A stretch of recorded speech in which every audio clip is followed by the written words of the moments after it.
पृथ्वी शान्ति आपः शान्तिरोषधयः शान्ति वनस्पतयः शान्ति विश्वे देवाः शान्तिर्ब्रह्म शान्तिः सर्वभौम शान्तिः शान्तिरेव शान्तिः सामा शान्तिरेधि।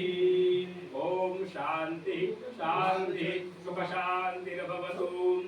अज्ञानतिमिरान्धस्य ज्ञानाञ्जनशलाकया चक्षुरुन्मीलितं येन तस्मै श्री गुरुवे नमः।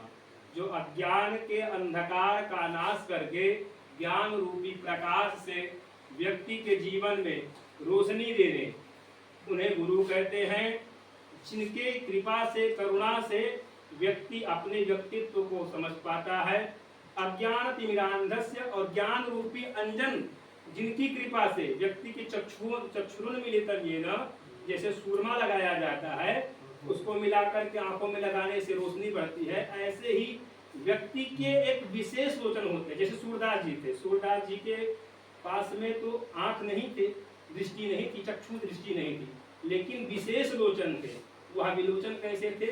वह अपने अंतःकरण थे। तो जो अंतःकरण मन बुद्धि चित्त अहंकार जो संपूर्ण इंद्रियों को 5 ज्ञानेंद्री 5 कर्मेंद्री 10 इंद्री और अंतःकरण चतुष्टय मन बुद्धि चित्त अहंकार को भी वशीभूत करने में जो मन प्रतिनिधित्व करता है, उस मन में उस अंतरात्मा में जो ज्ञान का प्रकाश भंडार भर दे, ऐसे गुरु हम लोग भले अपने बहुत सारे गुरुओं से देखिए, शिक्षा गुरु का मूल जो होता है जीवन में सबसे बड़ा महत्व होता है। जिन्होंने शुरू से का से लेकर के ज्ञातव आ से लेकर के अह तक पढ़ाए, उनका विशेष महत्व होता है।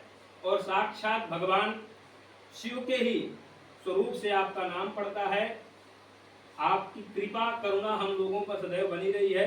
गुरुदेव के प्रति व्याख्या करना असमर्थ है, लेकिन एक विशेष बात है, जितना गुरु की व्याख्या है उससे ज्यादा कहीं गुरुजन लोग अपने शिष्यों की व्याख्या करते हैं। जब भागवत शास्त्र में प्रवेश करते समय बताया गया कि 88,000 ऋषियों का प्रतिनिधित्व करने वाले श्रोता के रूप में सौनक ऋषि बैठे हुए हैं, तब बताया कैसे हैं वो, तो कहा कथामृत रस स्वादः कुशला सौनको ब्रवीत। सौनक ऋषि ने यह बताया, तो कहा जिनके श्रोताओं का अत्यधिक महत्व है कि सुनने में इतने कुशल श्रोता हैं, तो गुरु का तो और महत्व होना चाहिए। तब बताया ज्ञानध्वांत विध्वंस कोटि सूर्य समप्रभा। अज्ञान रूपी अंधकार का नाश करके जो करोड़ों करोड़ों सूर्य के समान ज्ञान की किरणों से प्रस्फुटित करते हैं, हमारे जीवन में प्रकाश देते हैं। अज्ञानध्वांत विध्वंस कोटि सूर्य समप्रभा सूताख्या ही कथा सारम मम कर्ण रसायनम।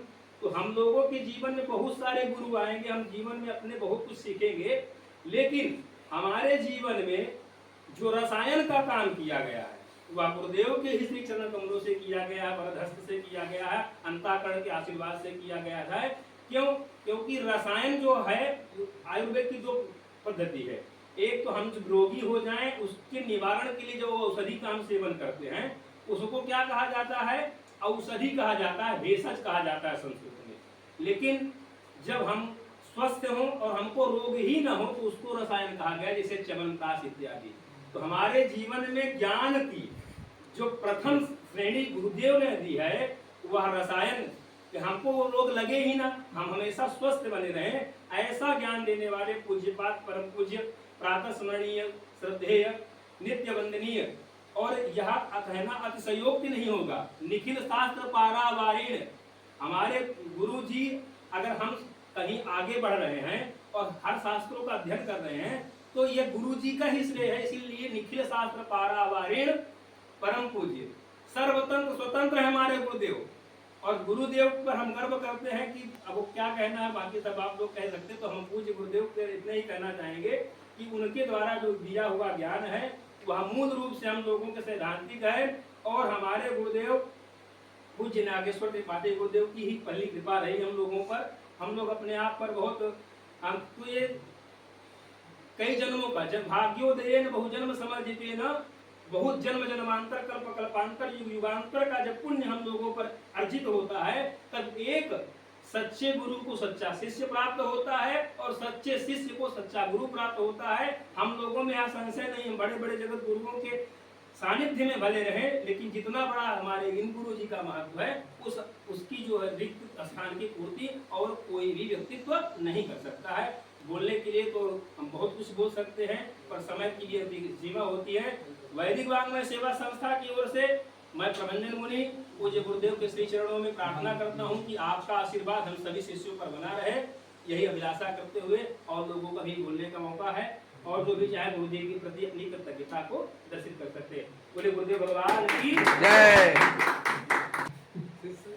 आज मेरा हृदय पूरी तरह से गदगद हो गया, क्योंकि मैंने अपने जीवन काल में जो भी विद्या देने में और ग्रहण करने में बच्चों के साथ जो समय बिताया, आज यहाँ पर अपने बच्चों को, अपने शिष्यों को यहाँ घर पे आकर देखने से बड़ा मेरा हृदय गदगद हुआ। मैं हमेशा इन बच्चों को अपने तहे दिल से आशीर्वाद दूंगा और देता रहूँगा, जहाँ भी रहें हमेशा ही उन्नत कर रहें, ऊंचाई पर करते रहें और ईश्वर की कामना करूँगा कि हमेशा इनको अपने मार्ग पे ऊंचाइयों तक जाने के लिए ईश्वर की मदद करे। मैं इसकी कामना निरंतर करता रहूँगा। बहुत आभार है तो बच्चों का तहे दिल से आशीर्वाद प्रदान कर रहा हूँ, क्योंकि परसों जो 5 सितंबर शिक्षक दिवस था, कुछ बच्चों ने फ़ोन किया और कहें सर जी हम आपसे मिलना चाहते हैं, तो हमने कहा ठीक है बेटा आ जाइए। कुछ बच्चों ने ये भी कहा सर जी आप विद्यालय आइए, तो कहा विद्यालय तो नहीं आ सकता हूँ, लेकिन आप घर पे आइए, आपका स्वागत है। और अंततः बच्चों का स्नेह है, जिन बच्चों का स्नेह था आज हमें दिखाई दिया कि हाँ वास्तव में बच्चे हमारे स्नेहित हैं और ये इनका स्नेह यहाँ तक लाया। और मुझे भी कभी कभी हमेशा जब भी बैठता हूँ तो इन बच्चों की याद बराबर आती रहती। कभी कदाचित मन में होता रहता है कि वो दिन, वो लम्हे, वो पल जब इनके साथ हमेशा कभी कभी डांटते भी थे, प्यार भी करते थे, दुलार भी करते थे, पढ़ाते थे, लेकिन वो जीवन का एक कड़ी जो जहाँ से टूट चुकी है